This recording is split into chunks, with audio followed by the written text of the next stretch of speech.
Italy means. Bilaspur गांव में राजीव नाम का लकड़हारा अपनी पत्नी मधु और दो बेटियों मोनी और सोनी के साथ रहता था। राजीव के माता पिता का देहांत उसके बचपन में ही हो गया था। कम उम्र में ही अनाथ हो चुका राजीव अपनी रोजी रोटी चलाने के लिए बचपन से ही अपने गांव में लकड़ियां काटने का काम किया करता था। सारे गांव में उसे राजीव लकड़हारा के नाम से जाना जाता था। सारा दिन काम करके जब वो शाम को थका हारा घर आता तो अपनी बच्चियों का खिलता हुआ चेहरा देखकर उसकी सारी थकान दूर हो जाती। बाबा आ गए माँ। तभी मधु आती है और राजीव की मदद करती है लकड़ियां उतारने में। बाप रे, आज तो बड़ा वजन है इन लकड़ियों के गठरी में। हाँ, कल ही मुझे पन्नालाल सेठ ने कहा था कि उसे कुछ मोटी और बड़ी लकड़ियां चाहिए। शायद शहर भिजवानी है किसी फर्नीचर की दुकान में, और वो बोल रहा था कि इसके वो मुझे पूरे 2000 रुपए देगा। 2000? अरे वाह। तभी उसकी बड़ी बेटी उसके लिए पानी लेकर आती है।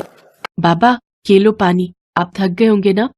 मेरी लाडो अपने बाबा का कितना ध्यान रखती है। अच्छा मधु, अब तू जल्दी जाकर मेरे लिए कड़क चाय बना कर ले आ। आज सुबह से लगातार काम करके बहुत थकान हो गई है। और हाँ, 2 कप चढ़ा देना, सेठ जी भी आते ही होंगे। जी बस यूं गई और यूं आई। कुछ देर बाद सेठ जी उसके घर पहुंच जाते हैं। अरे राजीव, ले आया क्या लकड़ियां जैसे मैंने कही थी? बिल्कुल आपके मतलब की लकड़ियां लाया हूँ। अरे वाह, ये तो बिल्कुल चोखा माल लग रहा है। पर ये लकड़ियों का गट्ठर तो बहुत भारी लग रहा है। तुमने इसे कैसे उठाया?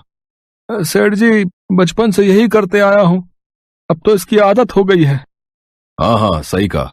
अच्छा, अब तुम इसे मेरे कारखाने तक भी पहुंचा देना, भले ही उसके 200 रुपए अलग से ले लेना।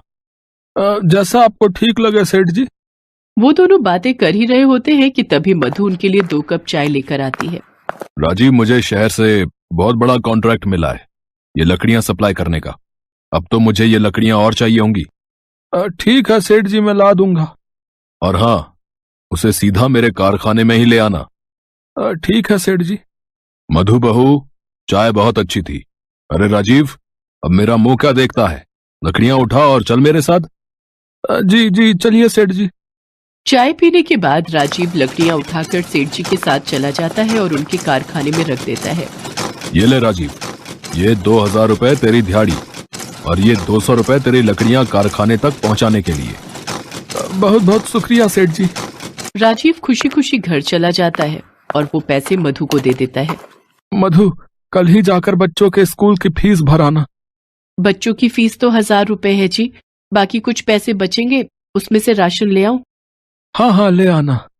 अगले ही दिन मधु स्कूल जाकर फीस भर आती है और बचे हुए कुछ पैसों से राशन ले आती है और कुछ पैसे जमा कर लेती है। हे प्रभु, अपनी कृपा दृष्टि ऐसे ही बनाए रखना हम लोगों पर। माँ, अब तो हमारे पास पैसे भी आ गए हैं, अब हम भी अमीर हो जाएंगे। बच्चों, पैसों की चिंता करने की जरूरत तुम्हें नहीं है।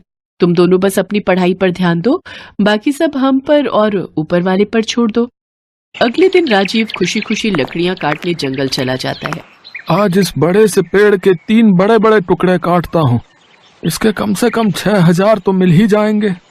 राजीव सुबह से लेकर शाम होने तक उस पेड़ को काटता रहता है और फिर उसका गट्ठर बनाकर सेठ जी के कारखाने तक पहुंचा आता है। सेठ जी उसको 6000 रुपए और साथ में 500 रुपए इतनी सारी लकड़ियां कारखाने तक पहुंचाने के लिए देते हैं। इतने सारे पैसे पाकर राजीव और मधु बहुत ही खुश थे। कई दिनों तक ये सिलसिला चलता रहा। राजीव मोटी मोटी लकड़ियां काटकर सेठ जी को देता और सेठ जी भी उसे अच्छा खासा मेहनताना देते।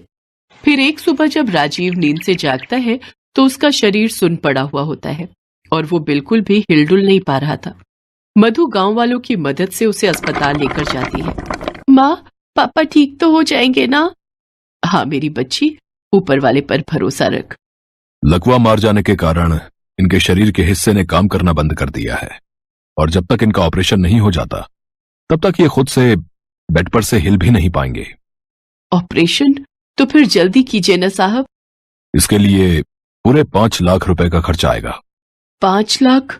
लेकिन इतने पैसे तो मेरे पास नहीं है। मेरे पति ही हमारे घर में इकलौते कमाने वाले थे। अगर भर सकती हैं तो ठीक, नहीं तो इन्हें घर ले जाइए। बहुत सोच विचार करने के बाद मधु राजीव को घर ले आती है। अब क्या होगा मधु, मैं तो इस बिस्तर से हिल भी नहीं सकता। अब घर खर्च कैसे चलेगा, बच्चों की फीस कैसे भरेंगे? आप फिक्र मत कीजिए, ऊपर वाला हमारी मदद जरूर करेगा। मैंने कुछ पैसे बचा कर रखे थे, अब जब तक कोई नया रास्ता नहीं निकल जाता हमें उन्हीं बचे हुए पैसों से घर खर्च चलाना होगा। और पैसे बचाने के लिए हमें कम से कम और सस्ते से सस्ता सामान ही खरीदना होगा। मोनी सोनी, तुम दोनों अपने बाबा का ध्यान रखना, मैं बाजार से सब्जियां लेकर आती हूँ। अच्छा माँ तुम चिंता मत करो, हम बाबा का अच्छे से ध्यान रखेंगे। इसके बाद मधु बाजार जाकर सब्जियों के दाम पूछने लगी। भिंडी कैसे दीजिए? 40 रुपए किलो। ये राम, इतनी महंगी? ऐसे वो कुछ देर तक सब्जियों के दाम पूछकर आगे बढ़ती रही। तभी उसे बाजार के कोने में एक छोटी दुकान दिखाई देती है जहाँ एक बूढ़ी औरत बैंगन बेच रही होती है। मधु उसके पास जाती है। बैंगन ले लो, सबसे सस्ते सबसे अच्छे, 10 रुपए किलो, 10 रुपए किलो। क्या, सिर्फ 10 रुपए?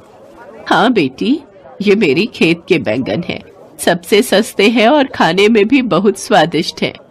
अच्छा ठीक है, 1 किलो कर दो माँ जी। मधु वो बैंगन लेकर घर आती है।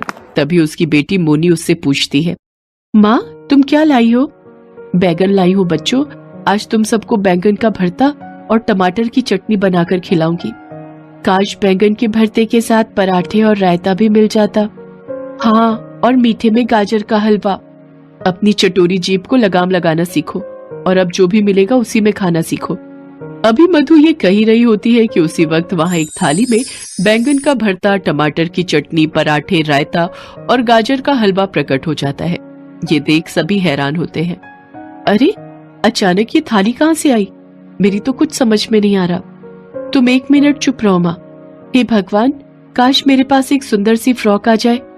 उसके ये कहते ही वहां एक सुंदर सी फ्रॉक प्रकट हो जाती है। माँ, ये तो आप कोई जादुई बैंगन लाई हो। जब से ये हमारे घर में आए हैं तब से हमारी सारी मनोकामनाएं पूरी हो रही हैं। ना, मुझे भरोसा नहीं होता, ये कोई जादुई बैंगन नहीं है। मुझे तो तभी यकीन होगा जब मेरे पति पहले की तरह ठीक हो जाएंगे। मधु के इतना कहते ही राजीव बिस्तर से उठ खड़ा होता है। मधु, ये तो सचमुच चमत्कार हो गया, मैं तो सचमुच ठीक हो गया। मधु ये देखकर हैरान रह गई और वो अपने आंसू नहीं रोक पाई। आपका बहुत बहुत शुक्रिया जादुई बैंगन। हे भगवान, मुझे तो यकीन ही नहीं हो रहा कि मैं अपने पैरों पर खड़ा हूँ। आपका बहुत बहुत धन्यवाद प्रभु, आपका बहुत बहुत शुक्रिया जादुई बैंगन। दोनों बच्चियों ने अपने बाबा को गले लगाया। राजीव और मधु की जिंदगी की सभी परेशानियों का अंत हो चुका था। इसके बाद तो वो सभी उस जादुई बैंगन से एक एक करके अपनी इच्छा अनुसार चीजें मांगने लगते हैं। हे जादुई बैंगन, मुझे इतने पैसे दे दो जिससे मैं अपने घर खर्च अच्छे से चला सकूं और साथ ही अपने गरीब साथियों की मदद कर सकूं। उसके इतना कहते ही उसके सामने ढेर से पैसे और सोने के गहने आ गए। हे जादुई बैंगन, मुझे सभी सुख सुविधाओं के साथ एक बड़ा सा घर चाहिए और उसके सामने एक गाड़ी भी चाहिए। देखते ही देखते उनका घर बहुत बड़ा और सुंदर बन जाता है, जिसमें जरूरत की हर चीज होती है और घर के बाहर गाड़ी भी आ जाती है। माँ, बाहर से गाड़ी के हॉर्न की आवाज आ रही है। जब वो सभी बाहर जाकर देखते हैं तो उनके घर के आगे एक गाड़ी खड़ी होती है। वो सब बहुत ही खुश होते हैं। इसके बाद वो अंदर जाते हैं तो मोनी उनसे कहती है, अब मेरी बारी। हे जादुई बैंगन, मुझे सुंदर सी गुड़िया और ढेर सारी चॉकलेट्स चाहिए। इसके बाद वो सब चीजें उनके सामने प्रकट हो जाती हैं। माँ, अब हम और क्या मांगे? बस बेटा, हमारे जरूरत की सारी चीजें हमें मिल चुकी हैं। ज्यादा लालच अच्छी बात नहीं होती। हाँ, अब इस बैंगन को अलमारी में रख देती हूँ। अब हम इसे सिर्फ गरीबों की मदद करने के लिए ही इस्तेमाल करेंगे। उस दिन के बाद से राजीव और मधु ने गरीबों की मदद करने के इरादे से ही उस बैंगन का इस्तेमाल किया। ये जादुई बैंगन राजीव और मधु के पास इसीलिए आया क्योंकि उनका मन एकदम साफ था और वो बिना किसी स्वार्थ के सबकी मदद करने के लिए तैयार रहते थे।